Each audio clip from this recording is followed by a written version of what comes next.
Appeal President Daniel Musinga has convened a three-judge bench which will give directions to parties on the BBI case this coming Wednesday. The physical court session is expected to set the pace on the determination of the BBI case, whose fate hangs in the balance after the BBI bill suffered a blow at the High Court. This as lawyer Maurice Kimuli was sworn in as the 7th member of the IEBC selection panel, which will nominate IEBC commissioners to fill the vacancies within the electoral body should the court validate the BBI bill, thus setting off a referendum. David Musinga has the details.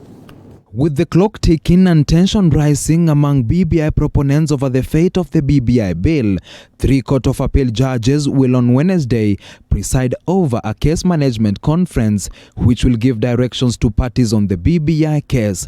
The names of the 3 have, however, not been disclosed, with the Wednesday physical court session expected to set the BBI ball rolling again within the corridors of justice after flopping at the High Court. In the backdrop of the conference, Court of Appeal President Daniel Musinga is expected to constitute a bench that will hear and determine the BBI case. Should the court offer the BBI process a lifeline and consequently set off a referendum, efforts to fully constitute the Independent Electoral and Boundaries Commission IEBC gathered steam on Friday in readiness of the plebiscite.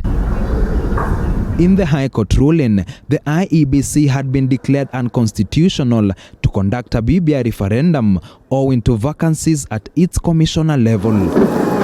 To kill 2 birds with the same stone, the electoral body not only appealed the decision but has also kicked off the replacement process at its top brass.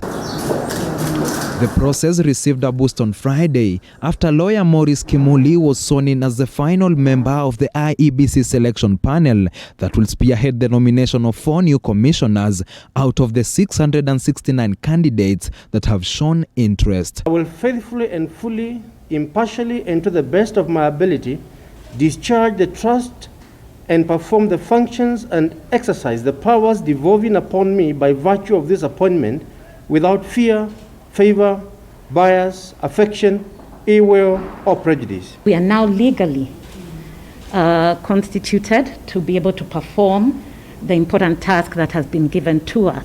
We are in this journey together at the service of Kenyans to ensure that we deliver what is required of us to Kenyans. Kimuli replaced Dorothy Jamator, whose appointment was successfully challenged by LSK President Nelson Harvey at the panel that will be chaired by Dr. Elizabeth Muli. Having welcomed a new member into the team, it is now all systems go for the IEBC selection panel, whose next task is to shortlist candidates out of the 669 people who have shown interest of filling the 4 vacancies within IEBC's top brass. Besides the 50-50 odds of a BBI referendum, IEBC's readiness to hold next year's general elections scheduled for August will hinge on the panel.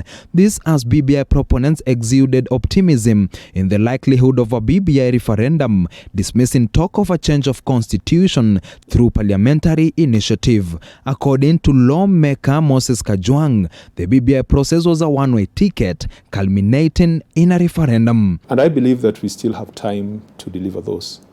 There are issues that are before the courts of law, and I believe that the judiciary will also take judicial notice that the matters that have been brought before them are of immense public interest. For the coming months, all eyes will be set on the Court of Appeal as another do-or-die moment for the BBI proponents looms. David Musinga, TV 47.